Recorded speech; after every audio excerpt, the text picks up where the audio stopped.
Oh, wait. Hi, Dominic. Hi, Hi, Matt. how are you? Hello. Good. How are you all? Very good. Well, I'm sorry, Matt, but we have to talk about Daryl first. All right. Got to talk about Don't be Daryl.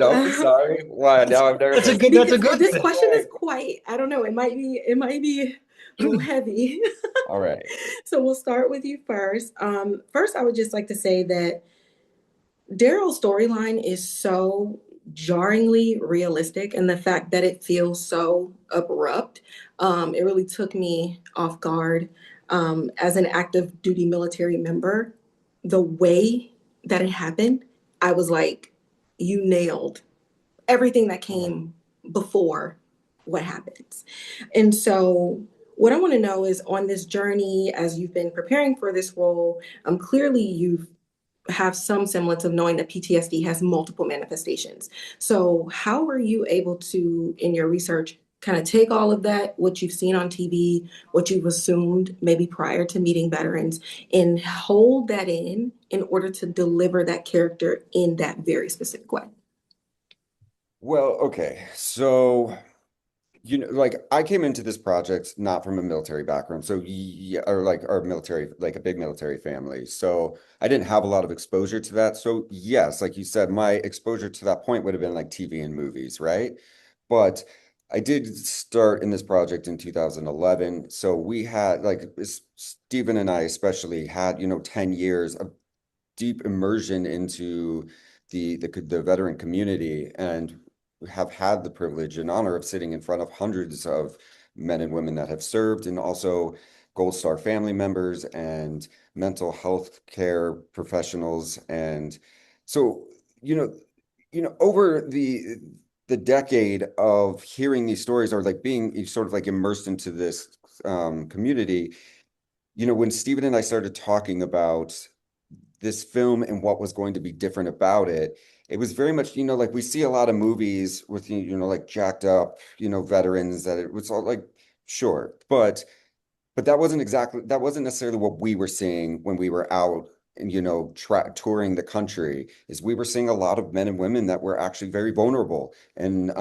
very I know it just was a very different experience, and so it was important to us going into this that like that was the story that we were telling. That was the mirror that we were holding up. It wasn't about Hollywood's version or like um, it, so yes, it was important to us to like tell that story. And I think you're right with Daryl.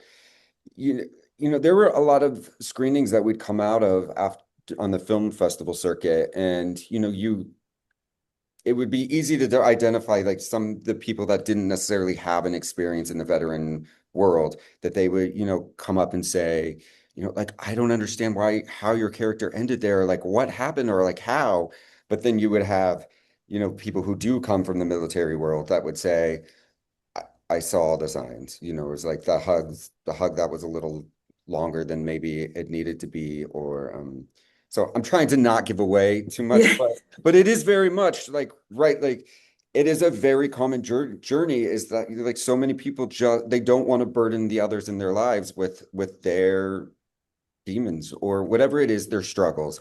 And they just, they are sheepdogs in that they want to protect, they really are there to protect and sort of forget about their own healthcare or their own self-care along the way. absolutely. But somebody who doesn't really mind carrying the burden is Coach O. I love how he has more than just a sense of responsibility to Calvin, but it seems like Coach O has a responsibility to kindness in and of itself. Like the way the character leads is just so truly empathetic. And so I wanted to know, for you bringing it into this character, what did you pull from to really bring that level of responsibility and accountability when he didn't have to? And if you had any difficulty at any part of this journey accessing it or believing it to be true. Well, thank you for the way you put that. I really like that. Commitment to kindness. I think that's true, and I also think it's we could use more of that in our world for sure. Um, I think Coach O is similar to a lot of teachers and coaches and mentors that we, most of us have had who hopefully that we came across in our, youth and development where, someone who took an extra interest in being there and just, I think he has a very clear connection with Calvin and, he's a younger, I imagine when Calvin was in high school and he was his hockey coach, Coach O was maybe 10 years older, right? So Calvin's 16, Coach O is 26. And young enough to really get him. Mhm. And that's important because as Calvin goes off to war and Coach O sort of follows his journey from afar, he comes back to town, he reconnects with him, and he really has tremendous respect for what Calvin's done. And Coach O is not someone who served in the military, but he ends up leaving his position as a teacher and a coach and becoming a cop. And of course, there's the brotherhood and a connection between the men and women who serve and then first responders, right? So it's I think that falls into a common umbrella in many ways. But that's what this movie is about. It's about people like Coach O who go the extra mile to check in and to know that it's not good enough not to it's so important to take the extra time and care for our veterans upon their return because as this film focuses on, it's about what happens after after you've been on the battlefield. And I love this expression, which I was not familiar with, which is post-traumatic growth. Mhm.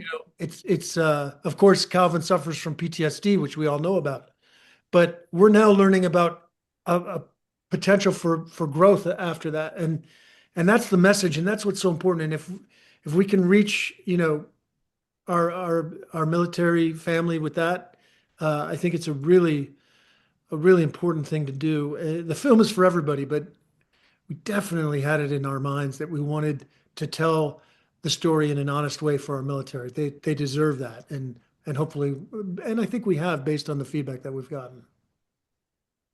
You did.